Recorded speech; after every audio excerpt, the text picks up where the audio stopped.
Tayo po ang may pinakamalaking dragon fruit plantation dito sa buong rehiyon. Pataas po ng pataas ang demand dito sa atin.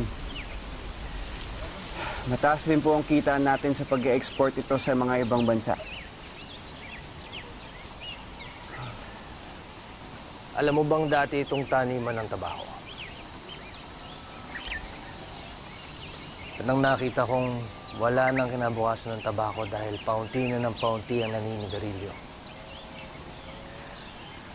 Ako ang nagikayat kay Don Lucio Montenegro na lumipat sa pagtatanim ng dragon. Lucio Montenegro? Si Lolo? Ang iyong papa? Hindi siya ang ama ko. E di sino po yung ama niyo? Sino ang aking lolo?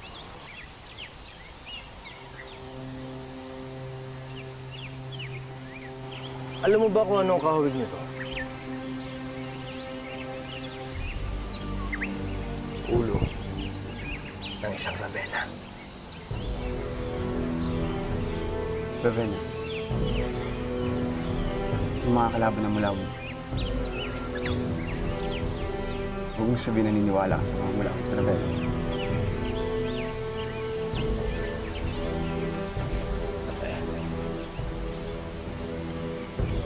Isa akong Ravenna. Tama ang sabi ni Mama. Ang suwabe mo magbiro. Papabuti ka na ako doon.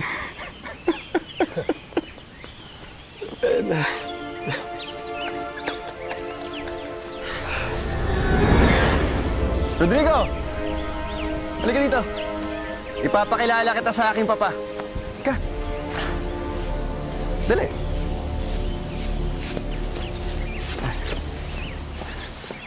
Papa, si Rodrigo.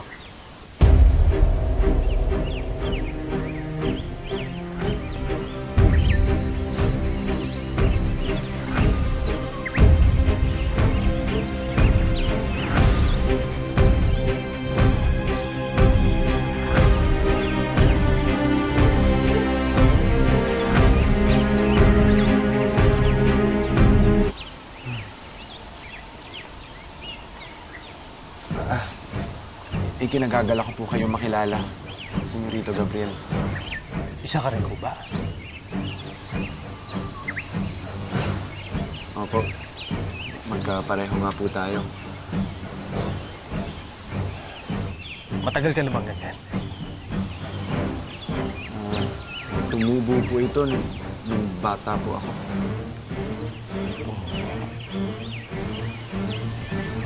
Ibig mong sabihin, wala yan dati.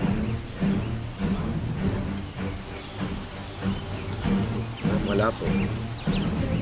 Ilang taong ka na?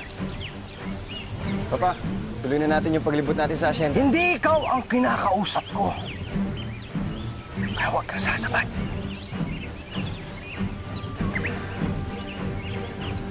Ilang taong ka na? 14 po. At ilang taon magmula nung sinasabi mo tumulong sa likuran mo? 7 taon po. 7 taon.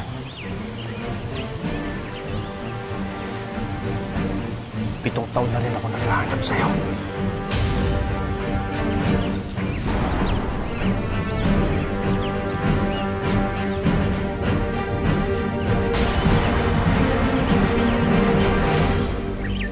Naiwan ko muna kayo dito, ha?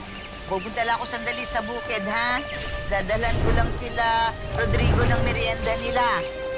Rodrigo pala ang pinangalan mo sa aking anak na si Aurelio.